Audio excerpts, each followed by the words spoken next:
नमस्कार दोस्तों, ये video editorial compilation for mains का पार्ट है। आप प्लेलिस्ट में जाके एडिटोरियल की वीडियोस पेपर वाइज और टॉपिक वाइज देख सकते हो। और अगर आप दिसंबर 2019 के बाद की वीडियोस को देखना चाहते हो तो वीडियो के नीचे मौजूद ज्वाइन बटन की सहायता से आप मेंबरशिप को ज्वाइन कर सकते हो। चलिए डिस्कशन स्टार्ट करते हैं। आप जीएस पेपर 2 के इस टॉपिक से आर्टिकल को रिलेट कर सकते हो। ये सारे एस्पेक्ट्स हम कवर करेंगे इस आर्टिकल के डिस्कशन में। सबसे पहले बात करते हैं कंटेक्स्ट की। 17 दिसंबर को यानी 2 दिन पहले इंडिया और बांग्लादेश के लीडर्स के बीच यानी दोनों देशों के प्रधानमंत्रियों के बीच एक वर्चुअल समिट ऑर्गेनाइज हुआ। इस वर्चुअल समिट में दोनों देशों के लीडर्स ने काफ़ी सारे इश्यूज पर चर्चा की। वो इश्यूज बायलैटरल रिलेशंस से संबंधित, कुछ रीजनल इश्यूज और इवन इंटरनेशनल इश्यूज पर भी चर्चा हुई। प्रधानमंत्री मोदी ने बांग्लादेश को इंडिया की नेबरहुड पॉलिसी में नेबरहुड फर्स्ट पॉलिसी का एक मेजर पिलर बताया, जबकि बांग्लादेश की प्रधानमंत्री शेख हसीना ने प्रधानमंत्री मोदी को इनवाइट किया। कब? देखो, अगले साल बांग्लादेश को आज़ादी मिले 50 साल पूरे हो जाएंगे और बांग्लादेश को आज़ाद करवाने में इंडिया की अहम भूमिका रही थी।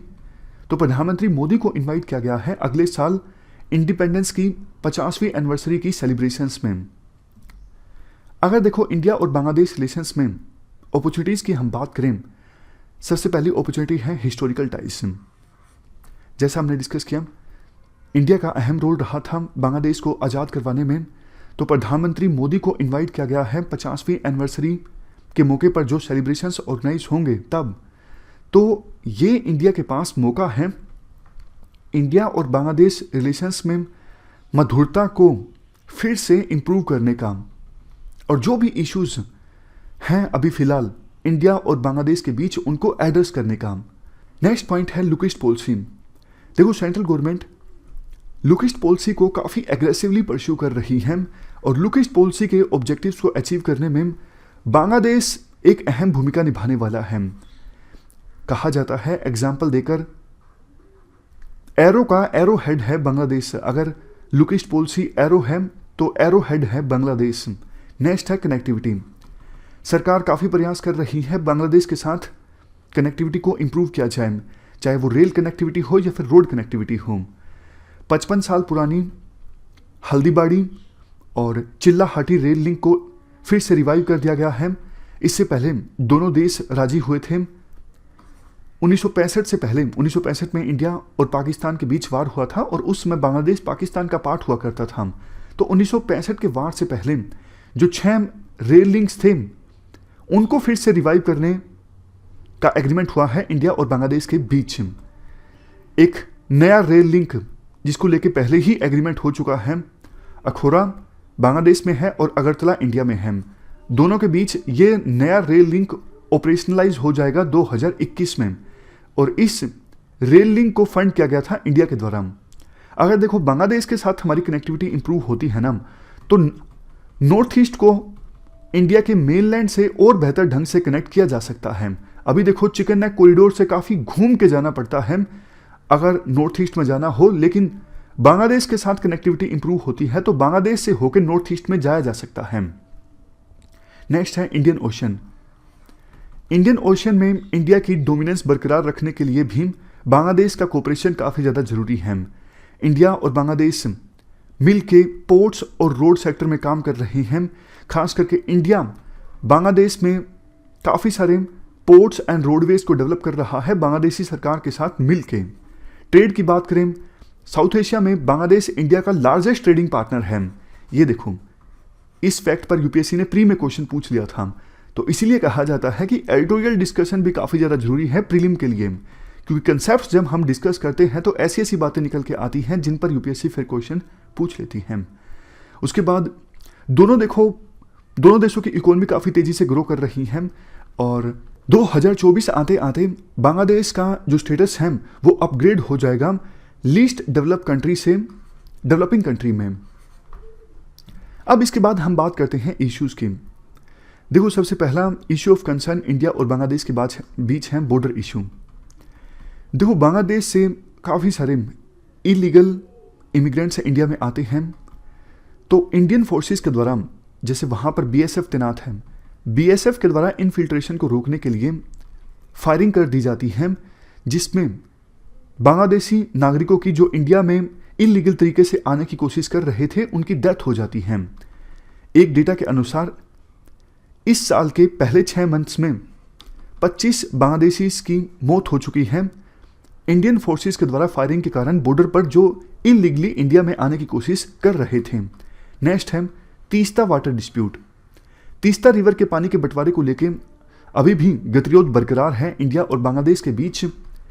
बांग्लादेश ज़्यादा शेयर चाहता है तीस्ता रिवर के पानी के बंटवारे में, जबकि इंडिया में खास करके वेस्ट बंगाल सरकार का विरोध है कि अगर हम ज़्यादा पानी देंगे तो वेस्ट बंगाल के एक हिस्से के जो किसान हैं उनको कम पानी अवेलेबल होगा।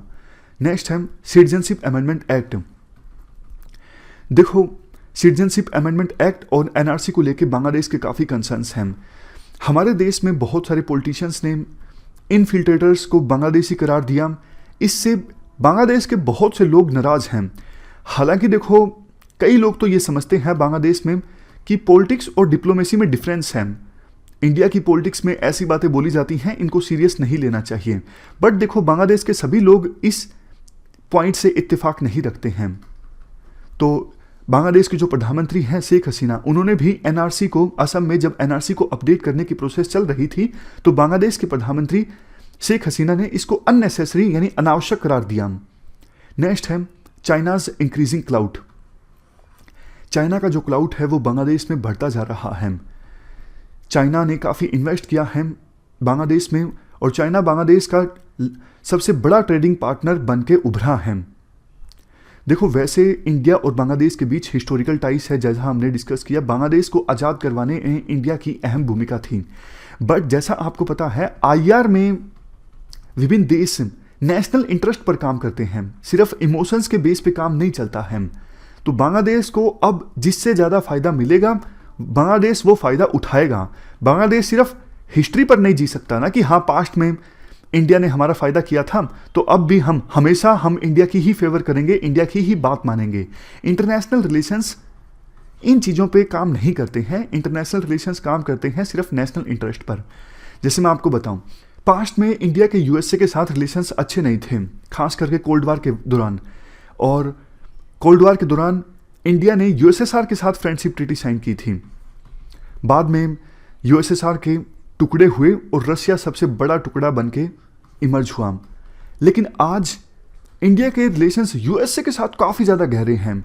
इवन यूएसए और इंडिया मिल के चाइना को कंटेन करना चाहते हैं। तो देखो, हमेशा की तरह रिलेशन सेम नहीं रहते। जैसे जिस देश का नेशनल इंटरेस्ट होता है उसी प्रकार से वो देश एक्ट करता है। इसके बाद बांग्लादेश की करंट सिचुएशन की बात की जाती है। देखो, काफ़ी समय से अवामी लीग की सरकार है बांग्लादेश में, और अभी बांग्लादेश में जो ट्रेडिशनल अपोजिशन पार्टीज़ हैं अवामी लीग की वो काफ़ी कमज़ोर हैं।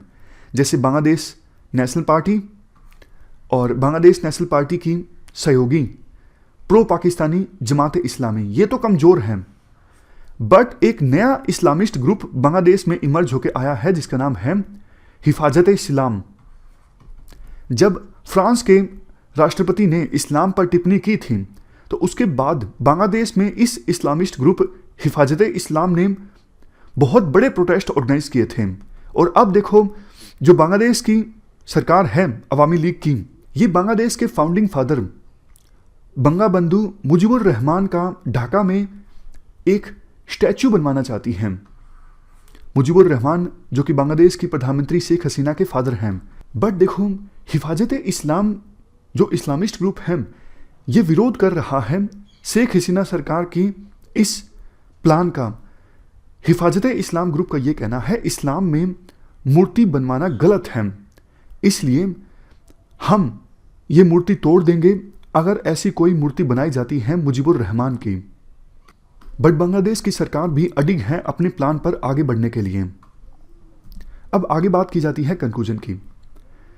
देखो, बांग्लादेश की प्रधानमंत्री ने 16 दिसंबर को विक्ट्री डे के मौके पे जो स्पीच दी तो उन्होंने कहा कि कंट्री को रिलीजियस लाइंस पर हम डिवाइड नहीं होने देंगे।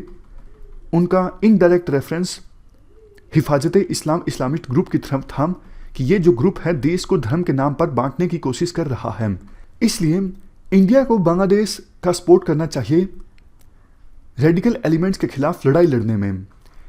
इंडिया को ढाका के साथ ओपन माइंड से चर्चा करनी चाहिए और बांग्लादेश के जो भी कंसर्न्स हैं उनको एड्रेस करने की कोशिश करनी चाहिए, क्योंकि देखो ना सिर्फ साउथ एशिया में चाइना के बढ़ते क्लाउड को कम करने के लिए, सामना करने के लिए उसका, बल्कि इंडियन ओशन में अपनी डोमिनेंस को बरकरार रखने के लिए, इवन आतंकवाद पर लगाम लगाने के लिए।